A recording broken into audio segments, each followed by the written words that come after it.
बिस्मिल्लाहिर्रहमानिर्रहीम अस्सलामु अलैकुम वरहमतुल्लाहि वबरकातुहू। कहते हैं कि किसी जगह एक शख्स रहता था जिसके 3 बेटे थे।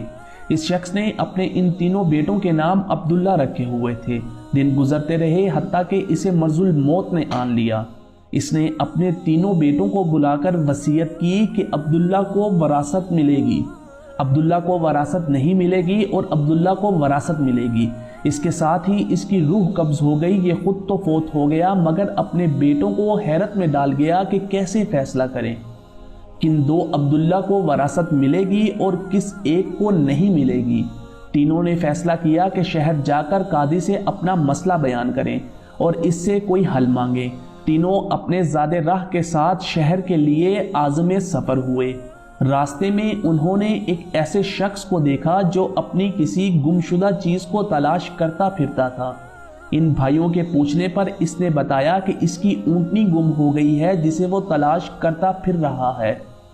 एक अब्दुल्ला ने पूछा, क्या तेरी ऊँटनी एक आँख से कानी थी?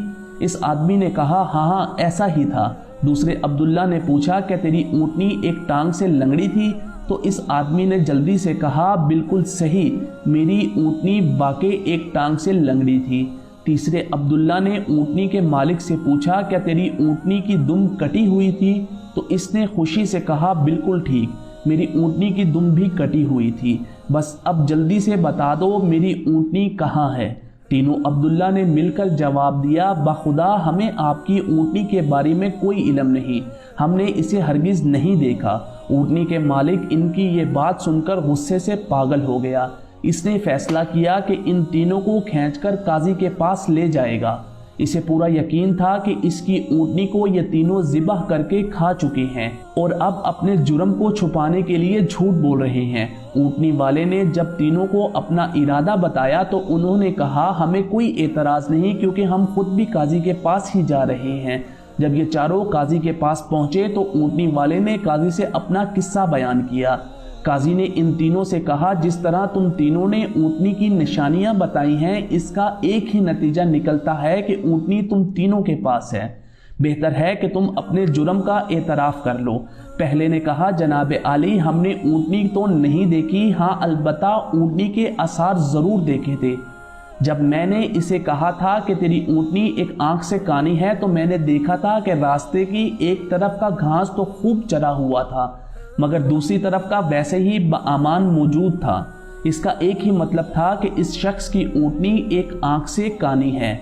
दूसरे अब्दुल्ला ने कहा, मैंने देखा था कि रास्ते में 3 कदम तो गहरे लगे हुए हैं जबकि चौथा कदम ज़मीन पर मामूली पड़ा हुआ था, जिसका मतलब बस इतना ही बनता था कि यह जानवर लंगड़ा भी था। तीसरे अब्दुल्ला ने कहा, ऊँट जब राह चलते हुए अपना गोबर गिराते हैं तो दम से इधर उधर बिखेरते हैं, जबकि हम जिस राह से आए थे वहां पर गोबर एक ही लाइन में सीधा गिरा हुआ था, जिसका एक ही मतलब हो सकता था कि ऊँटनी की दुम कटी हुई है जो अपना गोबर दाएं बाएं नहीं फैला पाई। काजी ने बगैर किसी देर के इस आदमी की तरफ देखा और कहा, तुम जा सकते हो, तुम्हारी ऊँटनी इन लोगों के पास नहीं है और ना ही उन्होंने इसे देखा है।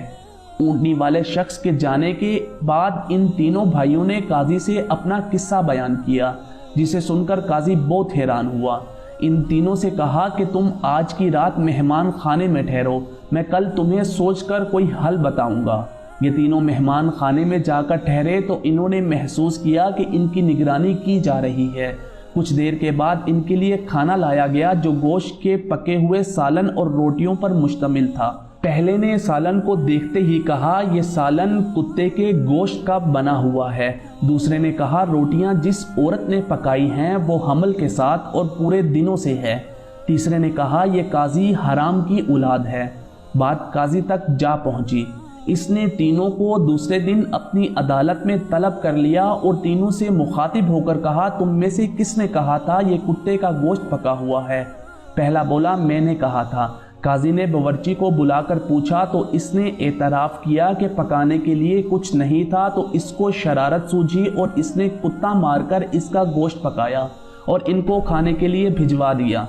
काजी ने पहले से पूछा, तुम्हें कैसे पता चला कि ये गोश्त कुत्ते का है? تو اس نے بتایا کہ بکری یا اونٹ کے گوشت کے نیچے چربی لگی ہوتی ہے، جبکہ یہ سارا چربی نما تھا جس کے نیچے کہیں کہیں گوشت لگا ہوا تھا۔ قاضی نے کہا تم وہ عبداللہ ہو جس کو اپنے باپ کے مال سے وراثت ملے گی۔ قاضی نے دوبارہ ان سے مخاطب ہو کر پوچھا کس نے کہا کہ یہ روٹیاں ایسی عورت نے بنائی ہیں جو 9 ماہ کے حمل کے ساتھ اور پورے دنوں سے ہے؟ جواب میں دوسرے نے کہا میں ہوں جس نے یہ کہا تھا۔ قاضی نے پوچھا تمہیں کیوں کر یہ لگا؟ تو اس نے کہا میں نے دیکھا روٹیاں ایک طرف سے پھولی ہوئی اور خوب پکی ہوئی ہیں اور دوسری سے کچی اور موٹی رہ گئی ہیں۔ میں نے اس سے یہی اخذ کیا کہ روٹیاں بنانے والی ایسی خاتون ہے جس سے تکلیف کے مارے زیادہ جھکا نہیں جا رہا اور وہ سامنے کی چیز بھی نہیں دیکھ پا رہی، جس کا مطلب یہی بنتا ہے کہ عورت حاملہ ہے اور روٹیاں بنانے میں تکلیف محسوس کرتی رہی ہے۔ قاضی نے اس دوسرے سے بھی کہا کہ تم وہ عبداللہ ہو جسے اس کے باپ کے مال سے وراثت میں حصہ ملے گا۔ پھر قاضی نے تینوں سے مخاطب ہو کر پوچھا یہ کس نے کہا کہ میں والد الحرام ہوں؟ تیسرے نے جواب دیا کہ یہ میں نے کہا تھا۔ قاضی اٹھ کر اندر گیا اور اپنی ماں سے پوچھا کہ کیا یہ سچ ہے کہ وہ حرامی ہیں؟ تو اس کی ماں نے کہا یہ سچ ہے کہ تم حرام کے ہو۔ قاضی نے واپس آ کر اس تیسرے عبداللہ سے پوچھا تمہیں کیوں کر معلوم ہوا میں حرامی ہوں؟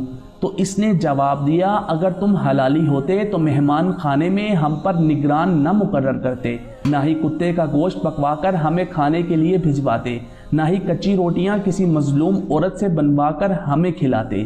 قاضی نے اسے مخاطب کرتے ہوئے کہا تم وہ عبداللہ ہو جسے اس کی باپ کے مال سے ورثہ نہیں ملے گا۔ تیسرے نے حیرت کے ساتھ قاضی کو دیکھا اور پوچھا مگر ایسا کیوں ہے؟ قاضی نے کہا کیونکہ ایک حرامی ہی دوسرے ولد الحرام کو ٹھیک ٹھیک پہچان سکتا ہے اور تم بھی میری طرح حرام کی اولاد ہو۔ وراثت پانے والے دونوں عبداللہ اپنی ماں کی طرف لوٹے اور دریافت کیا کہ تیسرے بھائی کا کیا ماجرا ہے۔